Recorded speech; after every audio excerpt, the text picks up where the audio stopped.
Our problem was to model an evacuation of the library and approximate the time this would take.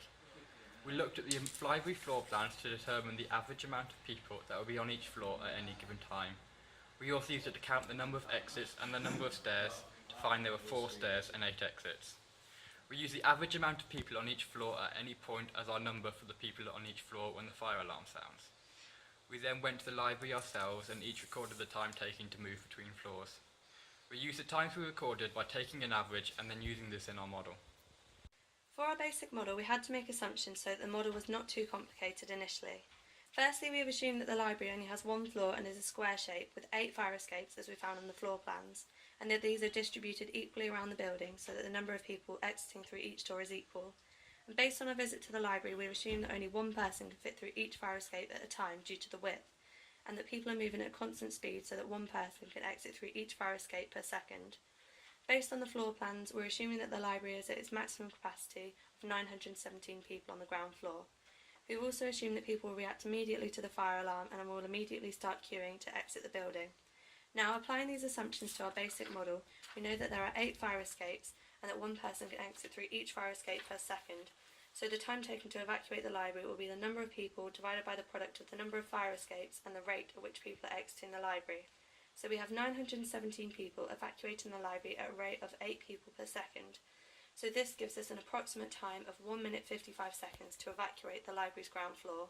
For our extended model, we have altered some of our assumptions in order to make the evacuation time more realistic. We have factored in each of the 5 floors of the library, and based on our research and visit, we are assuming there are 4 sets of stairs between each floor.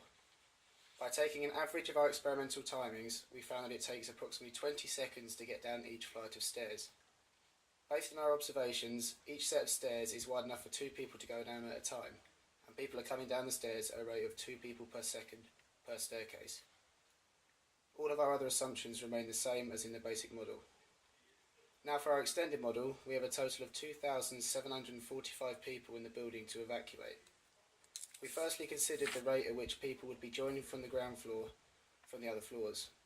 Since there are 4 sets of stairs, each wide enough for 2 people per second, we have 8 people joining from the ground floor from the upper floors per second.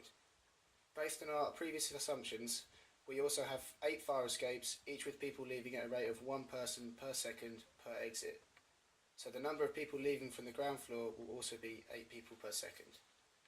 This means that after the initial 20-second delay, allowing people to reach the ground floor from the first floor, the number of people on the ground floor will be consistent, since there will still be people left on the ground floor at this time. Since it takes 20 seconds to get from one floor to the next, people from the higher floors will always join the queue from the stairs or floor below. As this delay will not give enough time for that floor to empty, since only 160 people can exit in that time, and each of the lower floors have a higher capacity than this.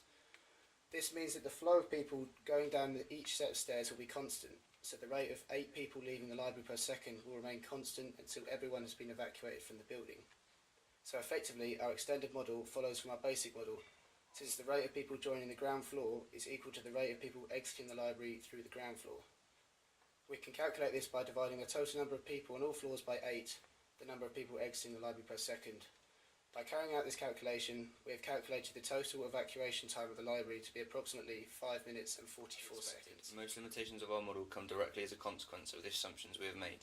One major limitation on our model is the fact that we have assumed that the ground floor initially clears at 1 person per second per exit. In reality, it is very unlikely that the rate of people exiting the ground floor will remain constant, and the rate of 1 person per second we have used may not be very accurate in the event of an actual evacuation. These 2 factors will have a big effect on the total evacuation time calculated in our model. Also, we are modelling all the floors as open plan square areas with people equally distributed throughout, and each exit equidistant from the bottom of the stairs. However, the layout of the library is much more complex, with rooms inside each floor leading to an unequal distribution of both people and fire exits, and this, coupled with the fact that everyone will not be travelling at the same speed, again means it is highly unlikely that 1 person will be exiting per exit per second, and therefore will change our evacuation time.